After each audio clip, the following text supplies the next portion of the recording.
नमस्कार, हमारे इस खास पेशकश में आपका स्वागत है। भारत और बांग्लादेश के रिश्ते लगातार खराब हो रहे हैं।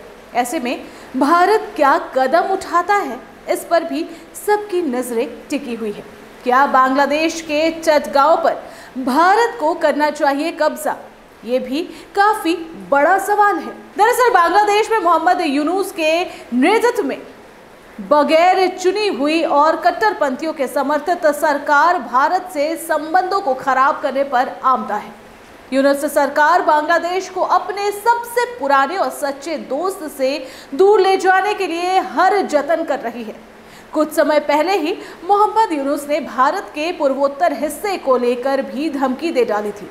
बांग्लादेश को समुद्र का गर्जन बताना और चिकन नेक का जिक्र करना भारत को सीधी चुनौती थी। सीधे शब्दों में कहे तो बांग्लादेश भारत को आंख दिखा रहा है। ऐसे में भारत को इस खतरे को हल्के में लेना नहीं चाहिए और ना ही चुप बैठना चाहिए।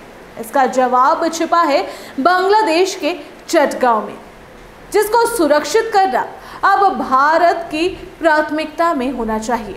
बांग्लादेश की अंतरिम सरकार के मुख्य सलाहकार मोहम्मद यूनुस की पिछली एक साल की कारगुजारियों को देखने से उनका भारत विरोधी रवैया साफ हो जाता है। मोहम्मद यूनुस ने इसी साल मार्च के आखिरी में चीन का दौरा किया था। इस दौरे में उन्होंने चीन को बांग्लादेश में निवेश के लिए आमंत्रित भी किया, लेकिन ये केवल व्यापारिक संबंध भर नहीं था।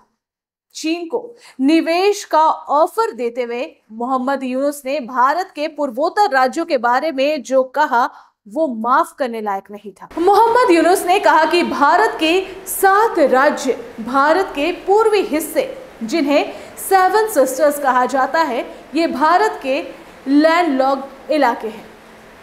केवल सिलीगुड़ी कॉरिडोर के जरिए भारत से जुड़े हैं। समुद्र तक उनकी पहुंच का कोई रास्ता नहीं। इस पूर्वी क्षेत्र के लिए हम अकेले समंदर के गार्जियन हैं। ये चीनी इकोनॉमी के लिए मौका है। यूनुस के चीन को बड़ी पेशकश करते हुए नेपाल और भूटान को भी लपेट लिया और कहा कि दोनों देश के पास हाइड्रो पावर है जिसका इस्तेमाल हम कर सकते हैं। वो बांग्लादेश जो खुद भारत से बिजली खरीद रहा है, अब दूसरों को देने की बात करने में लगा। जाहिर है मोहम्मद यूनुस ने जो कहा वो केवल व्यापारिक संबंधों से आगे था और सिलीगुड़ी कॉरिडोर का जिक्र करना तो भारत को सीधी धमकी की तरह था कि अगर ढाका चाहे तो पूर्वोत्तर पर भारी असर होगा। भारत के पूर्वोत्तर हिस्से को सामूहिक रूप से 7 सिस्टर्स के नाम से पुकारा जाता है। इसकी वजह इस इलाके के 7 राज्य हैं: अरुणाचल प्रदेश, असम, मणिपुर, मेघालय, मिजोरम, नागालैंड और त्रिपुरा। के इलाका भारत के लिए अत्यधिक सामरिक महत्व का क्षेत्र है। भौगोलिक रूप से यह इलाका भारत के मुख्य भूमि से अलग है, जिसे पश्चिम बंगाल के सिलीगुड़ी के पास पतली पट्टी के जरिए जुड़ा है। ये पट्टी और 7 किलोमीटर लंबी और 22 किमी चौड़ी है। इसी वजह से इसे चिकन नेक भी कहा जाता है। इसके साथ चीन, नेपाल, भूटान और बांग्लादेश से इस कॉरिडोर की नजदीकी पूर्वोत्तर राज्यों को लेकर भारत की सुरक्षा चिंता को बढ़ाती है। इन चिंताओं के बावजूद एक चीज है जो इस इलाके की किस्मत बदल सकती है, वो है बंगाल की खाड़ी तक पहुंच सुनिश्चित करना। बांग्लादेश के रणनीतिक बंदरगाह चटगांव के माध्यम से ऐसा हो सकता है। चटगांव बांग्लादेश का सबसे प्रमुख और व्यस्त समुद्री बंदरगाह है। ये पूर्वोत्तर राज्यों के लिए सबसे नजदीकी बंदरगाह भी है और इसलिए इसे पूर्वोत्तर भारत के लिए समुद्र का प्रवेश द्वार भी कहा जाता है। भारत के लिए इसका महत्व ऐसे समझ सकते हैं कि त्रिपुरा के सबसे दक्षिणी बिंदु से समुद्र की दूरी केवल 25 किमी है। अगर क्षेत्र पर भारत का नियंत्रण होता है तो भारतीय मुख्य भूमि से पूर्वोत्तर तक पहुंच बहुत आसान हो जाएगी। ऐतिहासिक रूप से इस इलाके का समुद्र से सीधा संपर्क रहा है, लेकिन 1947 में खींची गई बंटवारे की रेखा ने पूर्वोत्तर को समुद्र विहीन कर दिया। पूर्वोत्तर भारत का हिस्सा की समुद्र तक पहुंच को रोक दिया गया। इसके बावजूद भारत को पूर्वोत्तर भारत का तत्कालीन पूर्वी पाकिस्तान के बंदरगाह का इस्तेमाल करने की अनुमति दी गई, लेकिन 1965 के युद्ध के बाद से यह खत्म हो गई। तब से भारत चटगांव तक पहुंच हासिल करने के लिए कोशिश कर रही है। ये पूर्वोत्तर के लिए भारत के अपने कोलकाता बंदरगाह से भी नजदीक है। वर्तमान में पूर्वोत्तर से माल को कोलकाता या हल्दिया के बंदरगाह तक पहुंचाने के लिए 1600 किलोमीटर से अधिक की यात्रा करनी पड़ती है, जिससे लागत और परिवहन समय बढ़ जाता है। चटगांव पर पहुंच होने से ये दूरी 600 किमी से भी कम होगी। साल 2022 में पूर्व प्रधानमंत्री शेख हसीना ने भारतीय पूर्वोत्तर क्षेत्र को समुद्र से जोड़ने के लिए चटगांव बंदरगाह के इस्तेमाल की पेशकश की, लेकिन अगस्त 2024 में शेख हसीना को एक हिंसक विद्रोह के बाद सत्ता छोड़नी पड़ी और उसके बाद आई यूनिस सरकार लगातार भारत विरोधी रुख अपनाए हुए है।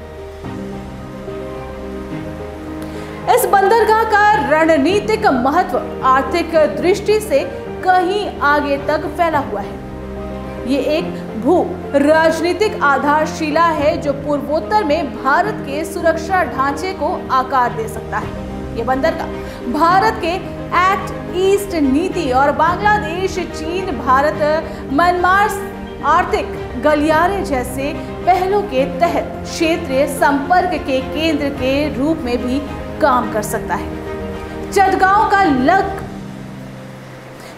का लाभ उठाकर भारत अपने पूर्वोत्तर को दक्षिण पूर्व एशिया अर्थव्यवस्थाओं के साथ एकीकृत कर सकता है, जिससे चाय, पर्यटन और हस्तशिल्प जैसे उद्योगों को बढ़ावा मिलेगा, जो इस क्षेत्र में प्रचुर मात्रा में है।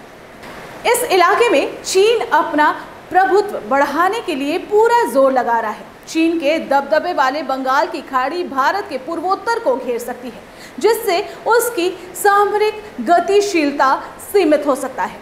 चटगांव तक पहुंच सुनिश्चित करके भारत चीन की समुद्री महत्वाकांक्षाओं का विरोध कर सकता है और ये सुनिश्चित कर सकता है कि पूर्वोत्तर देश का एक सुरक्षित और एकीकृत हिस्सा बना रहे।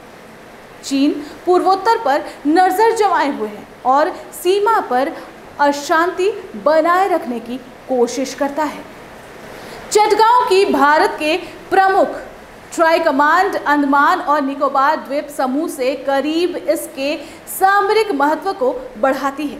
बांग्लादेश के साथ एक सहयोगात्मक ढांचा भारत को बंगाल की खाड़ी में अपनी ताकत प्रदर्शित करने, अपने समुद्री हितों की रक्षा करने और संभावित गतिविधियों को रोकने में सक्षम बना सकता है।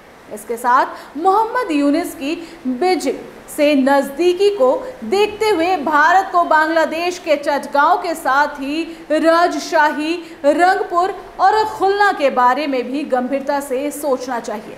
इन इलाकों पर भारत की पहुंच भारत के चिकन नेक कमजोरी की काट बनेगा।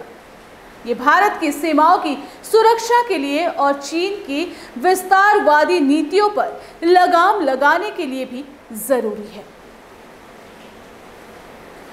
तो आज के हमारे इस खास पेशकश में इतना ही।